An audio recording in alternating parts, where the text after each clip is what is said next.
So my second bit of today is you guys want my take on Lost Ark. So I've played it most of this week on beta. It's an Eastern MMO port. It's being ported to the West with they're changing a few things with like their business model. I've played it a week. I've done some research. I've done all of the content, I believe, that's available to me in the beta. They don't have any of the 8-man raids out, but you could do all the Guardian raids and all the Abyss dungeons. So I'm just going to tell you right away, I really like the game. Like a lot. I think it's a really good game.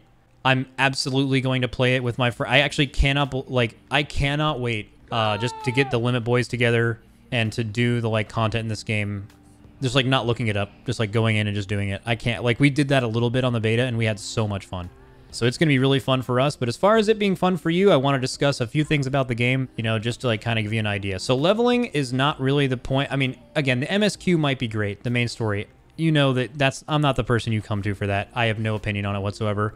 I actually light speed skipped every scenario and quest text on the way up to level 60 or level 50. I believe that took me about 15 hours or so. I think the fastest time that anyone's ever done it is 10 hours. So questing is not the main content of the game. Why that's important to bring up is that's different in other games, right? Like New World, it took so much longer to level to max level because, you know, leveling was so much more of the part of the content. In leveling in this game, it's a means to an end. The entire game is endgame. I know there's endgame in New World as well. I'm just saying that leveling was more of a part of the game.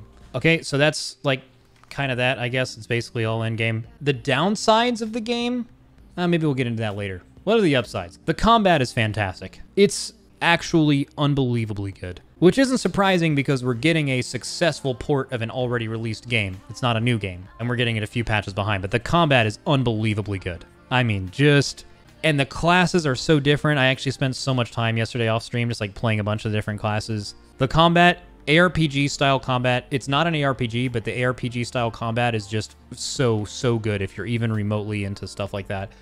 If you guys didn't like the combat, very possible. I would highly suggest playing a different character because like some of them really spoke to me and some of them didn't. Really, really fun. And I think the big thing in that game is there's a lot of concern about the pay-to-win elements, the way that you get gear. So first of all, the Western audience is very averse to any pay-to-win features whatsoever. And I actually think that makes sense. I agree with that. Why? Because it's a slippery slope. If you as a community start allowing games to add any pay-to-win features whatsoever, it just becomes, you know, maybe next game they come out with a little bit more and a little bit more, right? So usually people are pretty hard set, like, no, I don't want any of that. And I agree.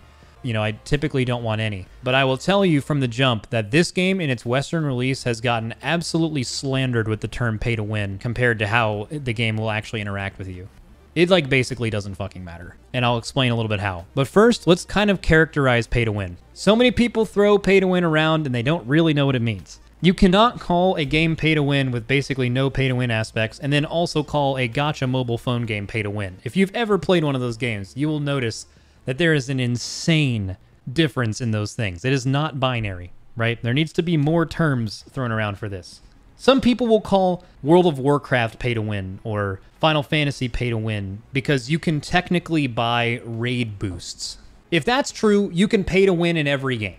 You can buy a Valorant account right now that's Radiant. Is getting Radiant, the highest level in that game, winning? In any game, you can buy an account or you can buy a boost to the top level of whatever it is. In League with Challenger, in WoW, you can pay real money or gold. You can Google it in 5 seconds. Any of you can do it to progress to the end of the game. In Final Fantasy, in every MMO, all of it. In my opinion, that is not pay to win. Getting carried through the hardest content of the game is not winning at all. And if you were to make that argument, quite literally every multiplayer game is pay to win. You can pay money to get the stuff at the end of the game. So I don't view that at all in any of those games. I don't consider that pay to win. That's just something that's in gaming. If it could not be there, that'd be great, but there's no way to enforce that. There's a reason why it's in every game. In mobile phone games, quite literally, your progression in the game, how fast you do it, and how much content you can do, and in a PvP aspect, how good your characters are compared to other people's, is entirely based on how much money you spend. In Lost Ark, PvP in general is completely normalized. You could never spend $1 to increase your performance in PvP. That's so much different than a lot of other games.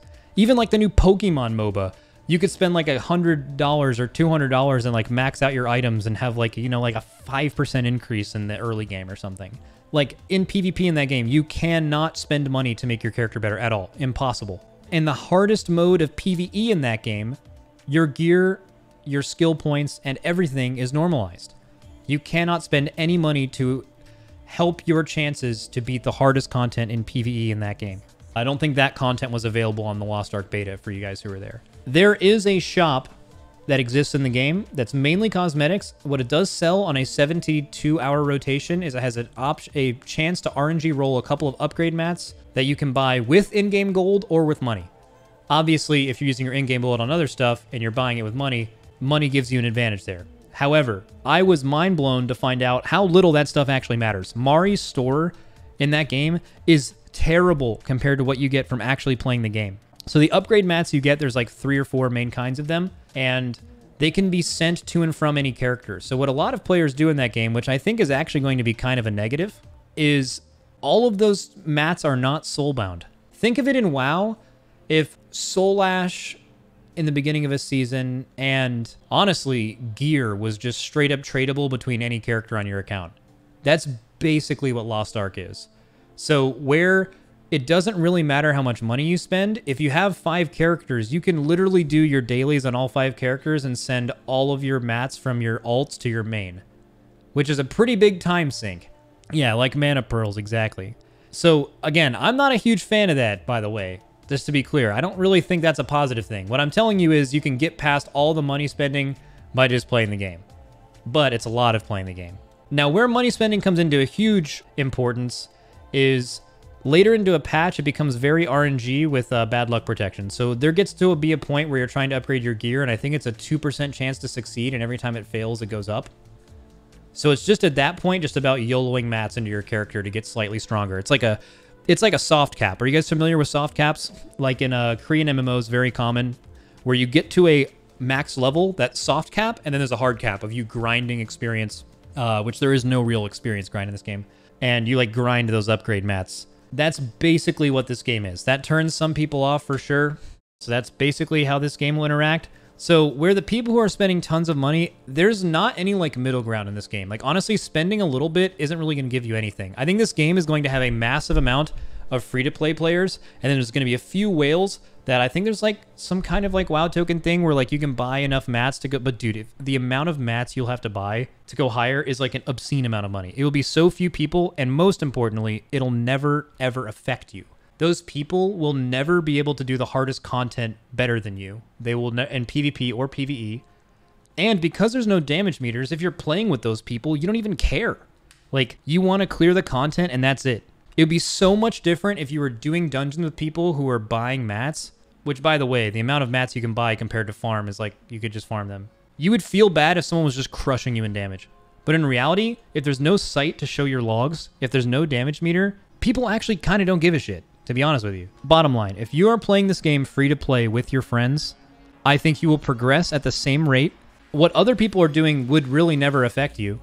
And when you're doing the hardest content, no matter how much money anyone's paid, they will never have an advantage over you. That alone, to me, has me completely not worried about pay to win in that game. Now, it should be noted that I've heard from a few people that have played the Korean version that once you get into some of the higher tiers, that's where the money market started changing. So I'm not saying what they're giving us right now is very friendly to that, but it's possible over time that doesn't become the case because apparently in the other clients, the monetization has gotten worse over time. According to them. I have no actual information on that. I've just heard that from a few people. So it's something you want to watch out for in the future, but if you're worried about pay to win at all, I would urge you, just my opinion, I don't think it's a problem at all going into the game. So, and again, I'm really looking forward to the combat, really looking forward to playing with my friends. I just really wanted to cover the pay to win aspect because I really think that word is thrown around a lot and really, really not understood. That game's going to be an absolute blast if you have a couple of friends. And it has the same thing that other games have where you can do all the content with like a couple of your friends. You know what I mean? You don't need this massive group of people. You can just play with your friends. Really easy to pug stuff. Yeah. My biggest concern is how hard the hardest content is if you're a top 1% player. The content is definitely hard. The skill cap in that game is really high because it's probably not hard in that game to just do your damage on a rotation and again, like on a target dummy and just do nothing. And again, that varies between the classes, but doing that while staying alive in the hardest content in that game, the skill ceiling is very, very high. So